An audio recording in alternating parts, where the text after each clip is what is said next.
বেশ কটা বছর হলো আমার দিনকাল খুবই উলাটপালাট চলতেছে। একদমই রুটিন অনুযায়ী চলতে পারতেছি না। আগের দিন রান্না করলে পরের দিন খাওয়া, আগের দিন ঘুমাইলে পরের দিন জেগে থাকা, এরকম একটা পরিস্থিতি। তো সত্যি কথা বলতে এই রুটিনটা আমি একদমই চেঞ্জ করতে পারতেছি না। জানি না কি হবে আর কতদিন এভাবে চলবো। তো হ্যালো এভরিওয়ান, আসসালামু আলাইকুম। কেমন আছেন সবাই? আশা করি সবাই ভালো আছেন, আমিও ভালো আছি আলহামদুলিল্লাহ। তো সকাল সকাল ঘুম থেকে উঠে সংসারের সমস্ত কাজ টাজ শেষ করলাম, পরের দিনে রান্নার আয়োজন করলাম। পরের দিন বলতে আজকে তো সারাদিন আমরা কোনো কিছুই খাই নাই। আমরা যেহেতু বাইরে খাবো সেটাই আর কি ডিসিশন ছিল আজকে, যে মাথা মাসাজ করার পরে একটু রেস্টুরেন্টে গিয়ে খাওয়া দাওয়া করে আসবো।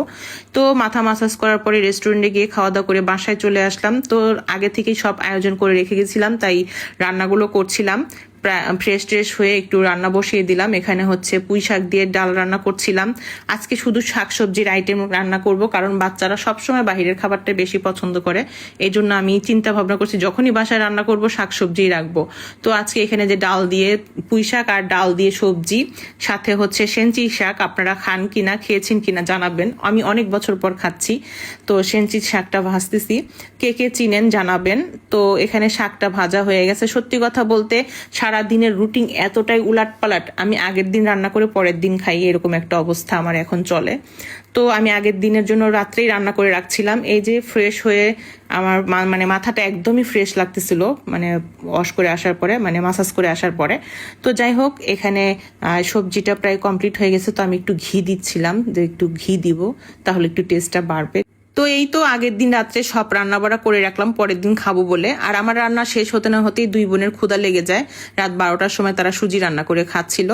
তো আর কি, রাতের খাবারটা আবার শেষ করে আমরা সবাই ঘুমিয়ে পড়লাম। তারপর সকাল সকাল ঘুম থেকে উঠে আবারও একই রুটিন ভাবে সব কাজটা শেষ করার পরে ফ্রেশ হয়ে খেতে বসলাম।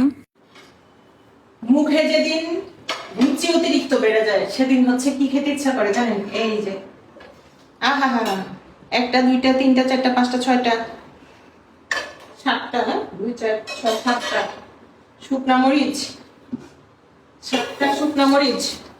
এই হচ্ছে মুখের রুচি গো। আর বিশেষ করে যেদিন শাক ভাজি করা হয় সেদিন মনটায় আরো বেশি করে শুকনা মরিচ ভাজা দিয়ে ও জিহ্বায় পানি এসে যায়। সাথে আরো তরকারি আছে, ওগুলি পরে নিব। আগে শুকনা মরিচের উপরে হামলা, তারপর অন্য তরকারি। এই তো এইভাবেই চলছে আমার দিনকাল উল্টাপাল্টা। তো আমার ভিডিওটি কেমন লাগলো অবশ্যই কমেন্টসে জানাবেন। আশা করি সবাই পাশে থাকবেন। তো আজকের মতো বিদায় নিচ্ছি, আবারও দেখা হচ্ছে নেক্সট ভিডিওতে। সেই পর্যন্ত সবাই ভালো থাকবেন, সুস্থ থাকবেন। আল্লাহ হাফেজ।